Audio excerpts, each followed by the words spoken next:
Hello and welcome to PaintU. I am your host, Tom Hudach from TNT Custom Paint, and today we're going to do a gold leaf block C.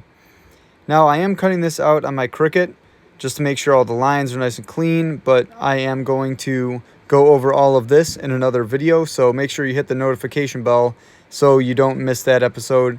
It's going to be a real slapper, I'm not going to lie. Now the Cricut really is something that I recommend for everybody's studio. It's super convenient. You use it a lot more than you think you would. So if you haven't thought about it yet, maybe put it in the back of your mind for a later date because it really is super convenient. Now what I'm doing here is I'm just taking some black base coat in my airbrush and I'm creating some type of an interest in the background because the panel that I'm working on and the frame are both the same color, so I needed to do something to kind of make it stand out just a little bit. So I'm just kind of antiquing it and giving it some type of interest. What I'm doing here is I'm using my transfer paper and that vinyl block letter C, but what I did to make the centering a little easier is I cut out the exact 6 inches that insert is, so it's super easy to center from top to bottom that C. That's just one way to take some of the guesswork out of it. Now I'm just taking some 2-inch tape and I'm going around all the edges just to make sure I don't get any blow by and protecting all those spots that are exposed. By doing this, you have less of a risk of the gold leaf sticking to other areas that are less desirable. Now I have my 1-shot gold leaf size in the gun with a couple drops of fast reducer. I'm using PPG reducer for this. You can use a urethane reducer in oil-based gold leaf size. You could also use some mineral spirits, but what I like about the urethane reducer is it cuts the dry time down just a little bit. It helps flow a little bit more, and it actually helps atomize the gold leaf size a little bit better than the mineral spirits does. Now there are a couple little pull-offs, so I'm just kind of dusting in a little bit of black right there before I lay down this leaf. Now this is just imitation gold. It's cheap gold on transfer paper. It's called a patent leaf. I had to think about that for a second. For some strange reason, patent leaf wasn't coming to my mind. But what it is, it's the rice paper, and the gold is stuck to the rice paper, so it's really easy to transfer. Really convenient if you're working outside, if you're out in a racetrack somewhere or a bike night. It's a lot easier to use that than loose leaf because when you're using loose leaf, any wind at all, even your breath, can move that leaf. So patent leaf, if you can get it over loose leaf, I really recommend it. Now here I'm just dusting off the excess leaf with a microfiber. Make sure that you're always using a new microfiber. I also use a little gold dusting mop or cotton balls, but I'm really not burnishing this too much. I wanted to kind of leave it more or less the way gold is meant to lay, just by itself. No burnishing, no turning or anything like that. I wanted it to just kind of look like it's embossed or, pressed in. So I just dust it off nice and light.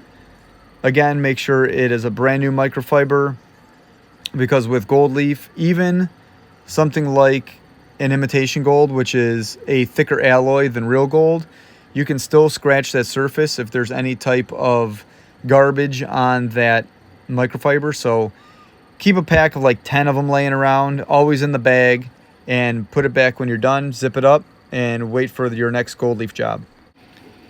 So here I am using Alpha Red and the trending brush just for outlining, and we are going to raw dog this metal.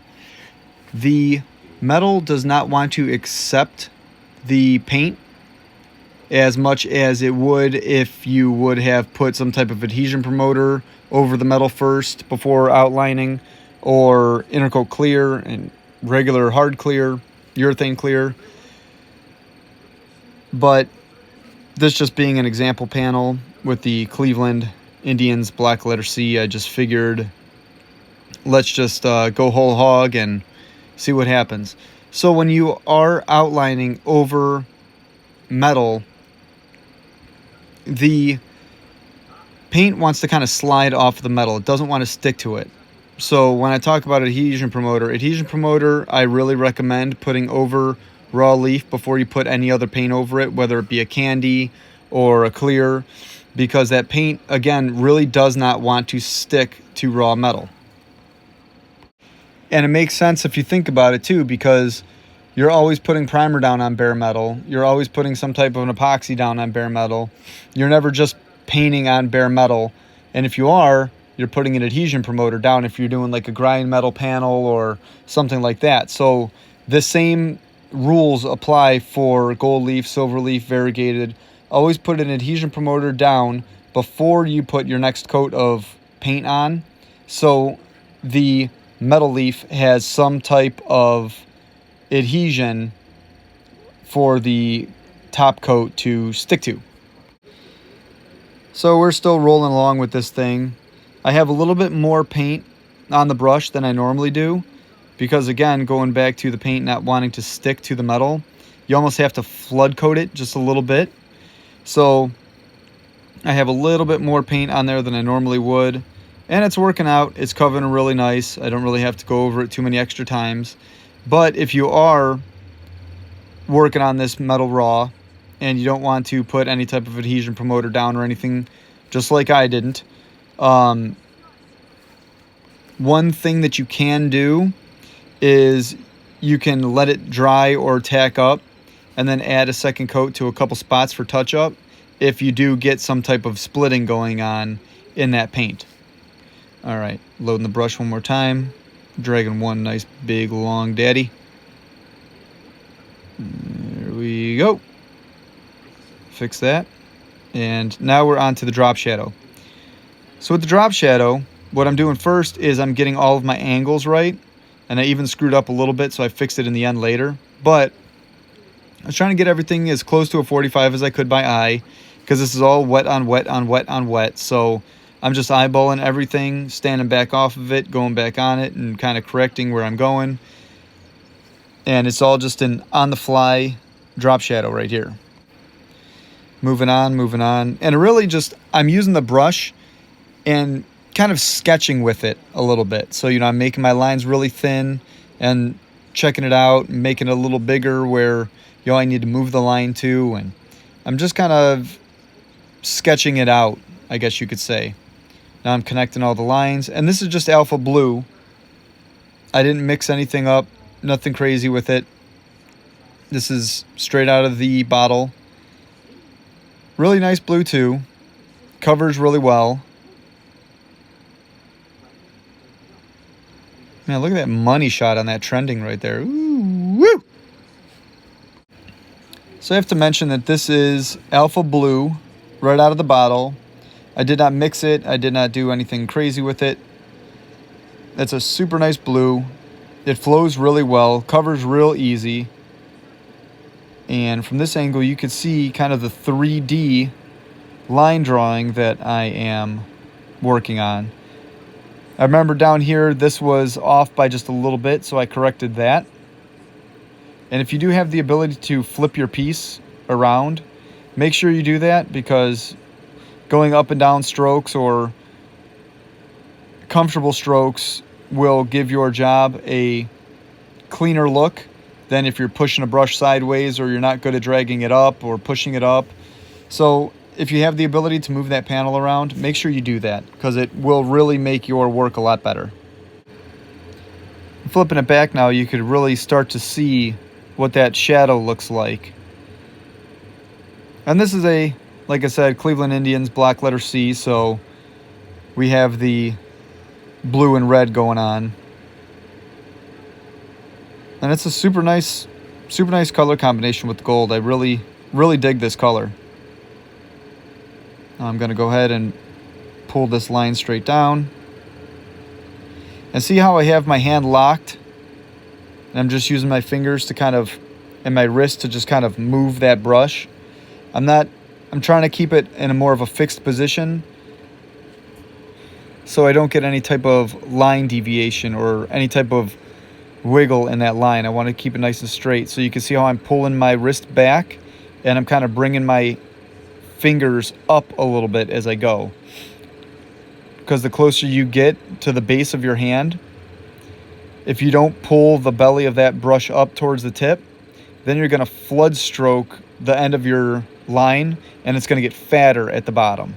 So to keep that line width consistent, you have to raise the brush up a little bit as you get it closer to your stabilizing hand, like my left hand right there. I have the left hand as my base hand, my stabilizer, and the top hand is just kind of free flowing a little bit more. I'm using my base hand, my left hand, as almost like a maul stick. There we go, just chiseling in those little corners, flipping it everywhere I need to get it to go to make sure that it's right and easy. Sometimes pushing the tip into the corners is a lot easier than dragging it down into an edge, because sometimes you kind of lose track of where the brush is. So if you could flip that thing around and push the tip into the tight areas, the cleaner those little spots will turn out. Flipping it over, there's another correction that I did right there. I had to make the top shadow a little bit wider because it needed to match the bottom shadow right there. I'm just sharpening up, correcting a couple more spots real quick just to try to get that all as perfect as I can.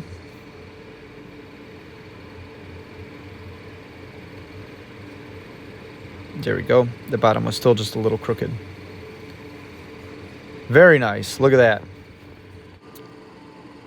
Now right here I have just a little bit of black on the brush, and you can get finer with this detail here because we are not going over any metal.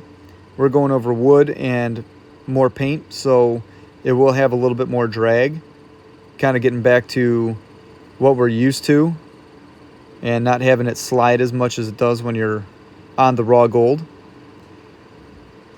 So I'm just taking my time and using this little bit of the width of the line to also correct any spots that might be off by just a little bit. So every layer you have next can kind of be used to correct the layer that you're going over if it's off by just a little bit here or there. And keep that in mind too when you're outlining graphic flames or tribal or any type of graphic or two-tone. If your tape lines are off by just a little bit, you can correct it with a pinstripe line. I've been there and I've done that. All right, so check and see again kind of how I move my whole hand here. And I'm using the edge of the picture frame as a guide for my hand to kind of ride. Anytime you have a guide, take advantage of it because you know your line's going to be nice and straight if you're running your pinky finger across a guide like that. All right, moving on a little bit more. And now is when I have to mention that all these supplies are up on my website, tntcustompaint.com. If you have any questions, email me, tom.tntcustompaint@gmail.com. Anything I could help you out with, just let me know. Send me an email, ask me your questions, and I will get them answered for you so you could get back to doing what you want to do, which is making some really cool stuff. And also on my website, if you haven't been there yet, go check it out and subscribe to the newsletter. I do a quarterly newsletter with all sorts of different tips and tricks and hacks and paint breakdowns, all sorts of different things to kind of help answer any questions and get you guys moving in the right direction as quickly as possible. That's what this whole goal is. And while I'm shamelessly plugging, I have a podcast as well, PaintU. It's on Spotify. I'm working on getting it onto Apple and Google. So keep an eye out for that as well. Those are really fun. Usually about a 10 to 15 minute little banger. Trying to get everybody motivated into the weekends. I put them out Friday mornings to give you something to listen to on the way to work and try to inspire you to pull the brushes out, pull the airbrush out over the weekend and create something really cool. So I'm having a lot of fun with that. Make sure you check that also, PaintU, and that's it. I hope you guys really enjoyed that, and have a good one.